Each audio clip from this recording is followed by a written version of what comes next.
السلام علیکم ورحمۃ اللہ وبرکاتہ۔ الحمد للہ وحدہ والصلاة والسلام علی من لا نبی بعد، اما بعد فقد قال اللہ تبارک وتعالی فی القرآن المجید والفرقان الحمید۔ اعوذ باللہ من الشیطان الرجیم، بسم اللہ الرحمن الرحیم۔ یوم یحمى علیہا فی نار جہنم فتقوی بہا جباہہم وجنوبہم وظہورہم ھذا ما کنزتم لأنفسکم فذوقوا ما کنتم تکنزون۔ آمنت باللہ صدق اللہ مولانا العظیم وصدق رسوله النبي الكريم ونحن على ذلك من الشاهدين والشاكرين والحمد لله رب العالمين۔ سبحانك لا علم لنا إلا ما علمتنا إنك أنت العليم الحكيم۔ رب اشرح لي صدري ويسر لي أمري واحلل عقدة من لساني يفقهوا قولي۔ اللهم صل على سيدنا مولانا محمد وعلى آل سيدنا مولانا محمد وبارك وسلم۔ بزرگان محترم، عزیز ساتھیوں، رمضان المبارک کا عظمت والا مہینہ چل رہا ہے۔ اسلام کے بنیادی ارکان میں سے ایک اہم رکن زکوٰۃ کا ہے۔ زکوٰۃ، اسلام میں زکوٰۃ کی کیا اہمیت ہے اور زکوٰۃ کن لوگوں پر فرض ہوتی ہے اور کن چیزوں پہ فرض ہوتی ہے، اس کے تعلق سے پچھلے جمعہ تفصیلی گفتگو ہمارے سامنے آئی۔ ابھی جو آیت کریمہ میں نے تلاوت کی ہے، اس آیت کے اندر اللہ تبارک و تعالی نے زکوٰۃ ادا نہ کرنے پر سخت وعید بیان فرمائی ہے۔ زکوٰۃ اسلام کے ارکان میں سے ایک اہم رکن ہے۔ حضور نبی کریم علیہ السلام کے زمانے میں اللہ کے رسول صلی اللہ علیہ وسلم نے کچھ لوگوں کو زکوٰۃ کی وصولیابی کے لیے مقرر کیا تھا، اور وہ لوگ جو دور دراز رہتے تھے ان کے پاس جا کر کے ان سے زکوٰۃ وصول کرتے تھے۔ جب زمانہ آیا حضرت ابوبکر صدیق رضی اللہ تعالیٰ عنہ کا، آپ خلیفہ اول ہیں، تو کچھ لوگ ایسے پیدا ہوئے امت کے اندر جن لوگوں نے زکوٰۃ سے انکار کر دیا تھا۔ زکوٰۃ کسی فرائض کے اوپر عمل نہ کرنا یہ ایک الگ چیز ہے، اور اس کا انکار کرنا یہ ایک الگ چیز ہے۔ ایک مسلمان ہے لیکن نماز نہیں پڑھتا، اس کا اسلام تو برقرار رہے گا، وہ مسلمان کہا جائے گا۔ اور ایک مسلمان ہے، نماز پڑھتا نہیں لیکن نماز کا انکار کرتا ہے، کلمہ بھی پڑھتا ہے لیکن نماز کا انکار کرتا ہے،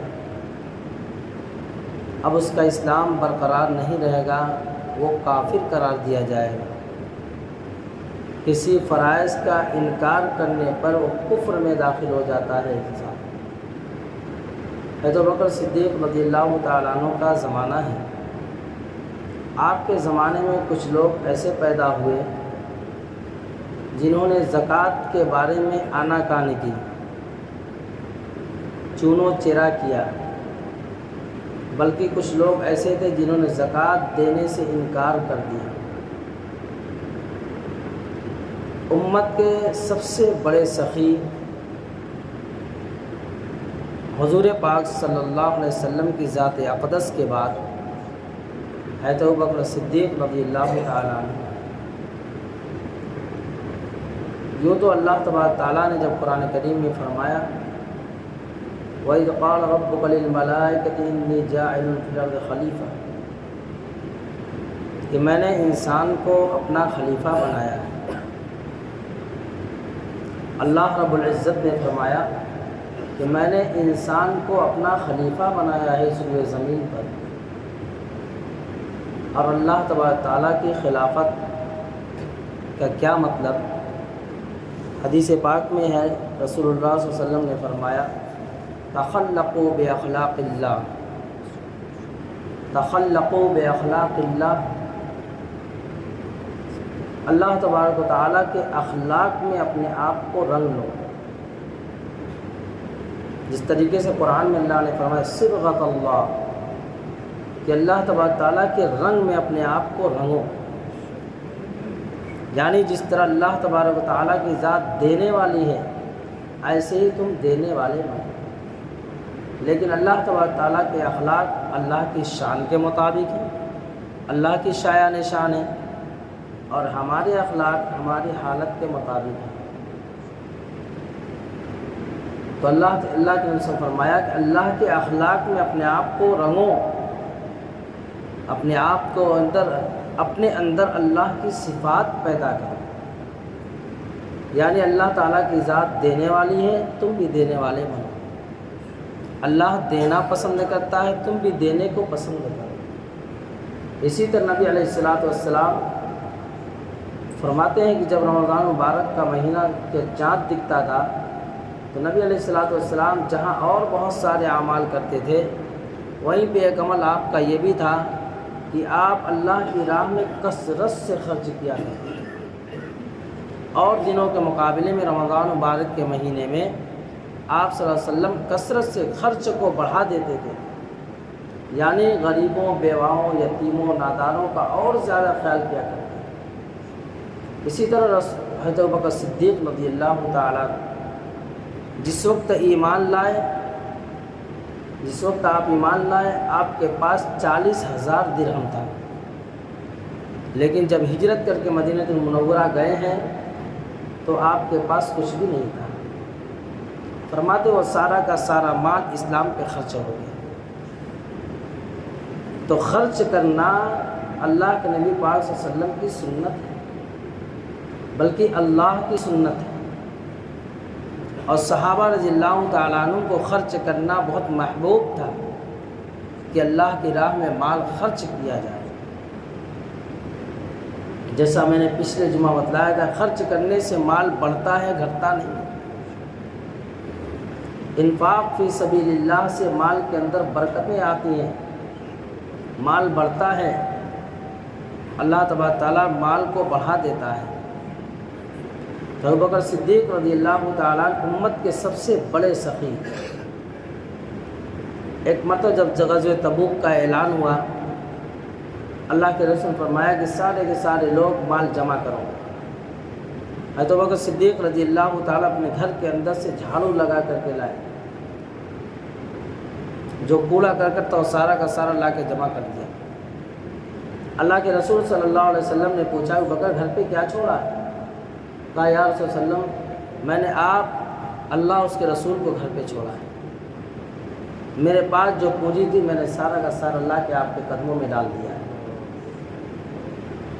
حضرت عمر رضی اللہ تعالیٰ اپنا آدھی پونجی لائے تھے، اور انہوں نے یہ سوچا تھا کہ ابوبکر کے پاس تو مال ہے نہیں، لہٰذا آج میں ابوبکر سے نیکیوں میں آگے بڑھ جاؤں گا، نیکیوں میں آگے بڑھ جاؤں گا۔ جب دیکھا کہ ابوبکر صدیق رضی اللہ تعالیٰ آئے ہیں اور اپنے گھر کا جھاڑو تک کر کے کوڑا کرکٹ لے کر کے آئے، اللہ کے رسول سے پوچھا کہ یہ کیا لائے ہو؟ کہا یا رسول اللہ علیہ وسلم میرے گھر کے اندر اتنی ہی پونجی تھی میری، میں نے دیواروں پہ ہاتھ بھی پھیرا کہ کہیں کچھ کھیلا وغیرہ بھی دکھے اس کو بھی اکھاڑ کر کے لے گیا ہوں۔ تو اس خرچ کی بنیاد پر جبریل امین علیہ السلام رسول اللہ صلی اللہ علیہ وسلم کے پاس تشریف لائے، اور حضرت ابوبکر صدیق رضی اللہ تعالیٰ عنہ کے بدن جسم مبارک پہ اس وقت جو کپڑا تھا ایک موٹا ٹاٹ تھا، ایک موٹا ٹاٹ تھا۔ ٹاٹ پتہ نہیں سمجھتے ہیں کہ نہیں، پہلے جس گونی کے اندر جو ہے چاول گیہوں وغیرہ آتا تھا، اب تو پلاسٹک کی ہے، پہلے جو ہے وہ اس کی بنتی تھی، تو اس کو ٹاٹ کہتے ہیں۔ اور اس کے اندر بٹن نہیں تھا، ببول کے کانٹے کا جو ہے بٹن لگایا ہوا تھا۔ حضرت ابوبکر صدیق رضی اللہ تعالیٰ عنہ، جبریل امین علیہ السلام آئے رسول اللہ صلی اللہ علیہ وسلم کے پاس اور آ کر کے کہا کہ اللہ تبارک و تعالیٰ ابوبکر کو سلام کرتے ہیں، سلام بھیجا اللہ نے، اور ابوبکر صدیق رضی اللہ تعالیٰ عنہ کا اس روئے زمین پر اس وقت جو لباس ہے آج آسمان کے سارے فرشتوں کا وہی لباس ہے۔ حضور پاک صلی اللہ علیہ وسلم نے ابوبکر صدیق رضی اللہ تعالیٰ عنہ کو بلایا اور بلا کر کے کہا کہ ابوبکر اچھا یہ بتاؤ تم اس حالت میں خوش ہو یا نہیں؟ کہا یا رسول اللہ صلی اللہ علیہ وسلم بات کیا ہے؟ کہا ابھی جبریل امین علیہ السلام تشریف لائے اور یہ خوشخبری سنائی ہے کہ اللہ آپ کو اس عمل کی بنیاد پر سلام کہہ رہے ہیں، اور اس عمل سے اللہ اتنا خوش ہے کہ آج آسمان میں سارے فرشتوں کا لباس یہی ہے۔ ابوبکر صدیق رضی اللہ تعالیٰ فرمایا یا رسول اللہ علیہ وسلم میرے ماں باپ آپ پہ قربان ہو، اللہ کا سلام مجھے آ رہا ہوں اور میں اس سے خوش نہ ہوں، ایسا کیسے ہو سکتا ہے؟ تو امت کے سب سے بڑے سخی حضرت ابوبکر صدیق رضی اللہ تعالیٰ، آپ کا دور خلافت ہے، اور اس وقت کچھ منکرین زکوٰۃ پیدا ہوئے جنہوں نے زکوٰۃ سے انکار کیا۔ ابوبکر صدیق رضی اللہ تعالیٰ نے کہا کہ ابوبکر کی زندگی میں ابوبکر زندہ ہو اور زکوٰۃ کے منکرین موجود ہوں، یہ کیسے ہو سکتا ہے؟ لہٰذا میں ان سے جنگ کروں گا، میں ان سے مقابلہ کروں گا۔ حضرت عمر رضی اللہ تعالیٰ آئے، تشریف لائے اور آ کر کے کہا کہ اللہ کے نبی صلی اللہ علیہ وسلم نے یہ فرمایا ہے کہ جس کو تم کلمہ پڑھتا ہوا دیکھو کہ لا الہ الا اللہ محمد الرسول اللہ پڑھ رہا ہو، اس سے جنگ کرنا، قتال کرنا حرام ہے۔ ابوبکر صدیق رضی اللہ تعالیٰ نے سر جھکایا اور کہا کہ کیا تم نے رسول اللہ صلی اللہ علیہ وسلم کے زمانے میں وہ آیت نہیں سنی جس میں اللہ تبارک تعالیٰ نے فرمایا کہ جن کو اللہ تبارک تعالیٰ نے مال دیا ہے اور وہ صاحب نصاب ہو، اس کے باوجود وہ بخل کر رہا ہو، کنجوسی سے کام لے رہا ہو اور زکوٰۃ کی ادائیگی فرائض کو ادا نہ کرے، تو اللہ تبارک تعالیٰ نے کتنی سخت وعید اس کے بارے میں بیان فرمائی۔ حضرت عمر رضی اللہ تعالیٰ نے کہا کہ پھر میں اس بارے میں کچھ نہیں بول سکتا، پھر تو یہ ہے۔ ابوبکر صدیق رضی اللہ عنہ فرمایا کہ اللہ کے رسول صلی اللہ علیہ وسلم کے زمانے میں جو لوگ زکوٰۃ کی ادائیگی کے لیے اونٹ کا اگر بچہ دیتے تھے زکوٰۃ کے لیے، تو آج میں اس کو بھی نہیں چھوڑوں گا۔ حضرت عمر رضی اللہ تعالیٰ نے ابوبکر صدیق رضی اللہ تعالیٰ عنہ کو ساتھ دیا۔ اتنے نازک وقت میں ابوبکر صدیق رضی اللہ تعالیٰ نے اگر ہمت سے کام نہ لیتے، پوری جرأت کے ساتھ کام اگر قدم نہ بڑھاتے، تو میرے عزیز ساتھیوں آج ایسا ہو سکتا تھا کہ زکوٰۃ کے منکرین پیدا ہو جائے۔ تو ابوبکر صدیق رضی اللہ تعالیٰ نے زکوٰۃ کی اصولیابی پہ لوگوں کو مقرر کیا، اور آپ کے زمانے میں بھی زکوٰۃ لوگ وصول کر کر کے لایا کرتے تھے۔ زکوٰۃ ادا نہ کرنے والوں کے لیے بڑی سخت وعید ہے، یوم یحمى علیہا فی نار جہنم۔ جو لوگ مال کو جمع کر کر کے رکھتے ہیں، جو لوگ مال کو جمع کر کر کے رکھتے ہیں، آپ ان کو ایسی آگ کی خبر دیجئے جو آگ ان کی پیشانی کو، ان کے پہلو کو، ان کی پیٹھوں کو جلائے گی۔ کیوں؟ اس لیے کہ لوگ مال کو گن گن کر کے رکھتے ہیں اور اس سے خوش ہوتے ہیں۔ تو اللہ نے فرمایا کہ آپ ان کو دردناک عذاب کی خبر سنا دیجیے۔ فذوقوا ما کنتم تکنزون، یہ جو لوگ جمع کر کر کے رکھتے ہیں ان کو سنا دیجیے آپ۔ ایک جگہ فرمایا فبشرہم بعذاب علیم، دردناک عذاب کی خبر سنا دیجیے۔ تو اللہ تبارک و تعالیٰ نے مال دیا ہے، یہ اللہ کی امانت ہے، ہم اس کو خرچ کرنے میں بخل سے کام نہ لیں۔ بخل بہت سنگین بیماری ہے. بخل یعنی کنجوسی، بخیلی بہت سنگین بیماری ہے. اس سے اللہ تبارک تعالیٰ سے پناہ مانگنی چاہیے. بخل 3 طرح کا ہوتا ہے. ایک بخیل تو وہ ہوتا ہے کہ جب کوئی خرچ کرتا ہے وہ خود تو کسی کے اوپر خرچ نہیں کرتا، اور دوسرا بخیل وہ ہے کہ خود خرچ نہیں کرتا اور دوسرے لوگ جب اپنی ذات پہ بھی خرچ نہیں کرتا ہے. ایک تو دوسروں پہ خرچ نہیں کرتا، ایک جو پہلے نمبر کا بخیل، اور دوسرا وہ ہے کہ اپنی ذات پہ بھی خرچ نہیں کرتا، اور تیسرے نمبر کا ایک دم 3rd کلاس کا بخیل وہ ہے کہ جب کوئی دوسرا خرچ کرتا ہے تو اس کے پیٹ میں درد ہوتا ہے، یہ کیوں خرچ کر رہا ہے. تو اللہ نعوذ باللہ نبی علیہ الصلوۃ والسلام کی صفات میں بخل نہیں. آپ تو سخیوں کے سخی تھے، آپ کی صفات تھی جواد، آپ کی صفات تھی اجود الناس، کہ لوگوں پہ زیادہ سے زیادہ خرچ کرنے والے. روزانہ 2 فرشتہ اللہ تبارک تعالیٰ کے حکم سے اعلان کرتا ہے. صبح صادق کے وقت 2 فرشتہ اعلان کرتا ہے. ایک فرشتہ اعلان کرتا ہے اللہ مال خرچ کرنے والے کے مال میں برکت عطا فرما، اس پہ فرشتے آمین کہتے ہیں. اور ایک فرشتہ اعلان کرتا ہے مال کو روک کر رکھنے والوں کے مال کو ہلاک اور برباد کر دے. جو شخص مال کو روک کر کے رکھتا ہے، مال یہ رکنے والی چیز تھوڑی. جو لوگ اپنے مال کی زکوٰۃ کو ادا نہیں کرتے ہیں تو فرمایا جس طریقے سے مال کو ادا نہ کر مال جو کی زکوٰۃ جو لوگ ادا نہیں کرتے ہیں وہ مال ناپاک مال اس پاک مال میں ملا ہوا رہتا ہے اور وہ ہلاک ہی ہوگا، اس کے ذریعے سے فائدہ نہیں ہونے والا ہے. ایسی بیماریاں لاحق ہو جائیں گی کہ سارا کا سارا مال اسی پہ ختم ہو جائے گا، خراب خرچ ہو جائے گا، اس کو خبر بھی نہیں کہ میں کیسے کنگال ہو گیا، میں کیسے ہلاک ہو گیا. تو زکوٰۃ کی ایک اہمیت ہے اسلام کے اندر. زکوٰۃ کی اہمیت کو پہچانیں، اس کی عظمت کو اللہ تبارک تعالیٰ سے مانیں. اس لیے قرآن میں اللہ نے فرمایا کہ وَأَمَّا السَّائِلَ فَلَا تَنْهَرْ، اس سائلوں کو جھڑکا مت کرو، نہیں دینا ہے سر نیچا کر کے چلے جاؤ، لیکن ان کو دیکھ کر کے پیشانی پہ بل مت لاؤ، ورنہ قرآن نے سب سے پہلے تمہاری پیشانی کو داغا جائے گا. اللہ کو معلوم تھا کس طریقے سے لوگ حقارت سے دیکھیں گے سائلوں کو. ایک تو وہ ہوتا ہے تو جو دیتا تو نہیں لیکن دیکھ کر پیشانی پہ بل لاتا ہے. ایک وہ ہوتا ہے دیتا تو نہیں لیکن منہ بنا کر کے چہرہ پھیر کر کے پیٹھ دکھا کے نکل لیتا ہے. اس لیے فرمایا پیشانی کو، پہلو کو، پیٹھوں کو داغا جائے. اور جو لوگ اب مال کو جمع کر کر کے رکھتے ہیں ان کا وہ خود مال آگ میں تپایا جائے گا اور پھر اس کے گلے کا توق بنایا جائے گا. ہم نے سمجھا ہے کہ ہم نے مال اپنے بلبوتے پہ کمایا، ہم چاہے خرچ کریں چاہے نہ کریں. سخت وعید آئی.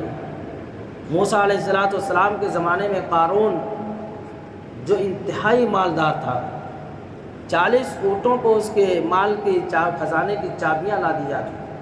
حضرت موسیٰ علیہ السلام نے جب اس سے کہا کہ یہ مال اللہ کی امانت ہے، لہٰذا اللہ کا بھی حق اس کے اندر ہے، تم اللہ کی راہ میں زکوٰۃ نکالو، اللہ کی راہ میں زکوٰۃ دو. تو اس نے کہا کہ میں زکوٰۃ نہیں دینے والا، میں نے تو اپنے بل بوتے سے، اپنی محنت سے، اپنی طاقت سے اس مال کو حاصل کیا ہے.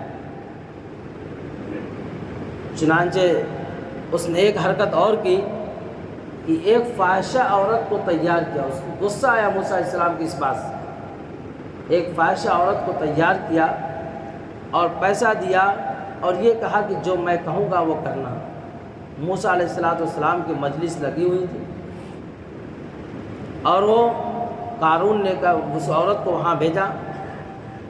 اچانک وہ بیچ مجلس میں کھڑی اور کہا کہ اے موسیٰ، میری تم سے شکایت ہے، یہ بتاؤ کہ اگر کوئی زنا کرے تو اس کی سزا کیا ہے؟